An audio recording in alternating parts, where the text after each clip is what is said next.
অসমৰ শ্ৰমিকৰ তেজেৰে তামিলনাডুৰ ৰাজপথ ৰাঙলী হোৱা ভিডিঅ'ৰ অপপ্ৰচাৰ হৈছে সামাজিক মাধ্যমত। গতিকে বাতৰি প্ৰচাৰ কৰোঁতে সতৰ্ক হওক। তামিলনাডুৰ হিন্দী বলয় আৰু অসমৰ প্ৰবাসী শ্ৰমিকসকলৰ ওপৰত স্থানীয় লোকে আক্ৰমণ আৰু হত্যা কৰিছে বুলি ছচিয়েল মিডিয়াত কেতবোৰ ভয়লগা ভিডিঅ' প্ৰচাৰ হোৱাত উত্তৰ ভাৰতৰ লগতে অসমতো চেপা উত্তেজনাৰ সৃষ্টি হৈছে।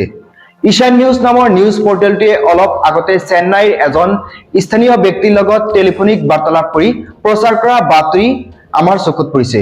বাতৰিটোত তামিলনাডুত অসমীয়া শ্ৰমিকক আক্ৰমণ কৰা বুলি যুৱকজনে কৈছে।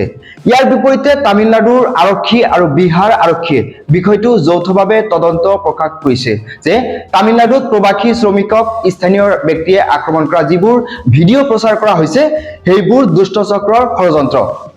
তামিলনাডুৰ কোনো অঞ্চলত এনে ঘটনা সংঘটিত হোৱা নাই। উল্লেখ কৰা প্ৰয়োজন যে কোনো অশুভ চক্ৰই প্ৰচাৰ কৰা এই ভিডিঅ'সমূহৰ মাজৰ এটা ভিডিঅ'ত ৰাজপথত ৰক্তাক্ত দেহেৰে পৰি থকা যুৱকৰ মৃতদেহ অসমৰ যুৱক বুলি প্ৰচাৰ চলোৱা হৈছে। এইখিনিতে উল্লেখ কৰা উচিত হ'ব যে ঈশান নিউজৰ সাংবাদিকে চেন্নাইৰ যিজন যুৱকৰ সৈতে এই পৰিস্থিতিৰ বাবে যোগাযোগ কৰিছিল তেওঁৰ কথা বতৰাত এনেকুৱা গম পায় যে যুৱকজন আচলতে এজন বুৰ্বক। সেয়েহে অসমৰ সকলো সাংবাদিকক ক'ব বিচাৰো যে এই সম্পৰ্কে বাতৰি পৰিৱেশন কৰোঁতে সতৰ্ক হওক। কাৰণ চেন্নাইৰ বিভিন্নজনৰ লগত টেলিফোনত কথা পাতি আমাৰ সন্দেহ হৈছে যে তামিলনাডুত প্ৰবাসী শ্ৰমিকৰ আক্ৰমণৰ সম্পৰ্কত ভয়লগা ভিডিঅ' প্ৰচাৰৰ আঁৰত ভাৰতৰ এটা শক্তিশালী ৰাজনৈতিক চক্ৰ জড়িত হৈ আছে। মন কৰিব লগা কথা যে এই ভুৱা ভিডিঅ'সমূহ ছচিয়েল মিডিয়াত আপডেট কৰিছে ছাইদুল ইছলাম নামৰ এজন ব্যক্তিৰ একাউণ্টৰ পৰা। এনে ঘৃণনীয় কাম ভাৰতৰ কোনো ৰাজনৈতিক শক্তিয়ে কৰে, জনতাই নিজেই বুজি লওক। প্ৰথমতে সকলোকে নমস্কাৰ। আপোনালোকে ছ'চিয়েল মিডিয়াত এটা ভিডিঅ' চাই আছে, বাতৰি পৰ্টেলবিলাকতো চাই আছে।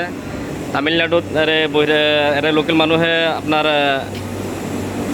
হিন্দীভাষী মানুহক মাৰি আছে, কাটি আছে, খেদি আছে, কাম কৰিবলৈ নিদিয়ে। লোকেল মানুহে কাম কৰিব।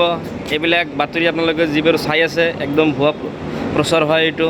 কাৰণ মই নিজে 2 বছৰ হ'ল কাম কৰি আছোঁ। বৰ্তমান মই আছোঁ বিৰুধনগৰ ডিষ্ট্ৰিক্টৰ ৰাজাপালাম চিটিত আছোঁ, কাম কৰি আছোঁ। আপোনালোকে এইবিলাক বস্তুৰ ওপৰত গুৰুত্ব দিব নালাগে। আৰু যিটো ঘটনা হৈছে এই ঘটনাক লৈ ইতিমধ্যে ত্ৰিপুৰ ডিষ্ট্ৰিক্টৰ যিটো আপোনাৰ প্ৰশাসনৰ তৰফৰ পৰা প্ৰেছ ৰিলিজ জাৰি কৰা হৈছে। তাৰ বাবে আপোনালোকক কৈছে যে হিন্দীভাষী মানুহক যিবিলাক লোকেল মানুহে অত্যাচাৰ কৰা বুলি এইটো ভুৱা প্ৰচাৰ, এইবিলাক ভিডিঅ' ফেক হয়। কোনোৱে বিশ্বাস কৰিব নালাগে, যাৰ যাৰ কামৰ প্ৰতি গুৰুত্ব দিয়ক। আৰু যিবিলাক ঘৰৰ মানুহে চিন্তা কৰি আছে ল'ৰাটোক পঠাই দিছোঁ বা ঘৰৰ গাৰ্জেনে কাম কৰিব গৈছে কিবা কি হয়, এইবিলাক একো নহয়। আপোনালোকে বিন্দাছ কাম কৰক। মানুহ এনেকুৱা নহয়। ভালে থাকক, সুস্থ থাকক। সকলোকে নমস্কাৰ জনাই ভিডিঅ'টো সমাপ্ত।